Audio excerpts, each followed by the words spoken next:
गांव में रहने वाला एक नौजवान लड़का पुरानी बुरी यादों को ना भूल पाने और एक ही चीज के बारे में बार बार सोचने की आदत से परेशान था।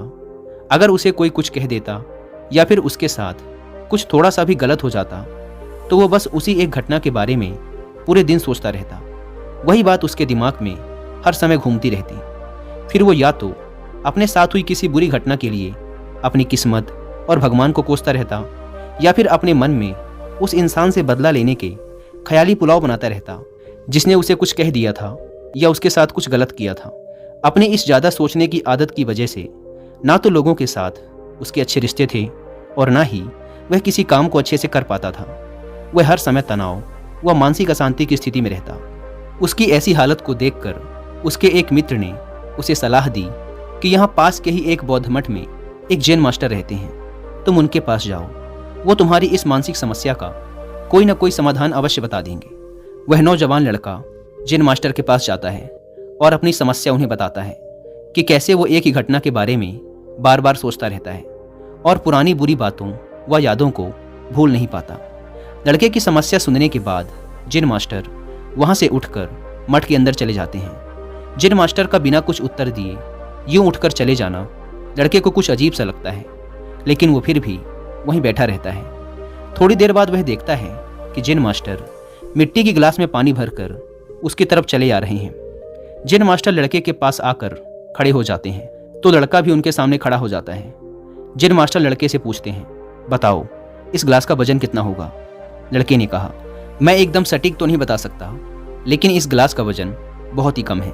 अब जैन मास्टर ने गंभीर होकर कहा, मेरा प्रश्न ये है कि अगर मैं इस गिलास को थोड़ी देर तक ऐसे ही पकड़कर खड़ा रहूं तो क्या होगा?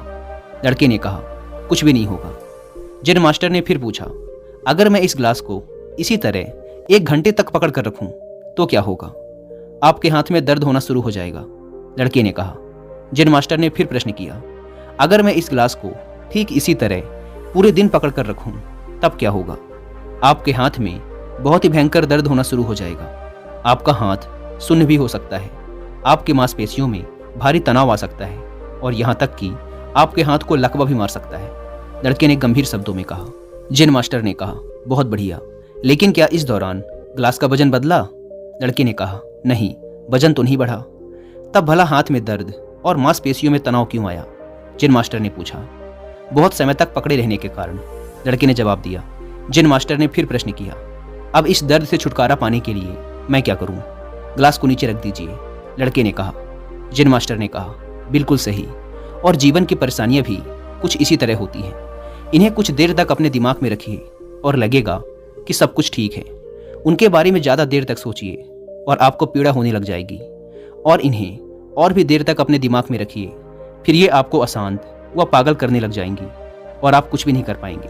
जैन मास्टर ने लड़के की तरफ इशारा करते हुए कहा, अपने जीवन की पिछली गलतियों और घटनाओं के बारे में सोचना जरूरी है, लेकिन उससे भी ज़्यादा जरूरी है उनसे सीखकर आगे बढ़ना। अगर तुम एक ही बात को पकड़कर बैठे रहते हो तो ठीक उस गिलास की तरह ये भी तुम्हारे जीवन में दर्द पैदा कर देगा। अगर तुम आज अपने अतीत को लेकर बैठे रहते हो तो ये आज भी तुम्हारे हाथ से निकल जाएगा और फिर तुम भविष्य में इसके लिए पश्चाताप करोगे। तुम अपने अतीत के लिए जैसा इंसान बनना चाहते हो या फिर जिन गलतियों के लिए पश्चाताप कर रहे हो तो तुम आज से ही वैसा इंसान बनने का प्रयास करो और कोशिश करो कि आज तुम वैसी गलतियां ना करो जिसके लिए तुम्हें भविष्य में पछताना पड़े। इसलिए चिंता करना बंद करो और अपने आज के कर्मों पर ध्यान दो, क्योंकि चिंता व्यक्ति को उसकी चिता तक ले जाती है। दोस्तों, चिंता करने की आदत को छोड़कर एक खुशहाल जीवन कैसे जिया जाए, इस पर विश्व प्रसिद्ध लेखक डेल कार्नेगी ने एक बहुत ही अच्छी किताब लिखी है जिसका नाम है how to stop worrying and start living, यानी चिंता छोड़ो, सुख से जियो। अब तक 10 मिलियन से ज़्यादा लोग इस किताब को पढ़ चुके हैं, और अगर आपके पास इसे पढ़ने का टाइम नहीं है तो आप हिंदी में इस पूरी किताब को सुन भी सकते हैं कुक एफएम ऐप पर। इस किताब में चिंता करने की आदत से छुटकारा पाने के कई सारे तरीके बताए गए हैं। मैंने भी इस किताब को 2 बार सुना है, और अगर आप चाहें तो आप भी कुक एफएम को डाउनलोड करके ये किताब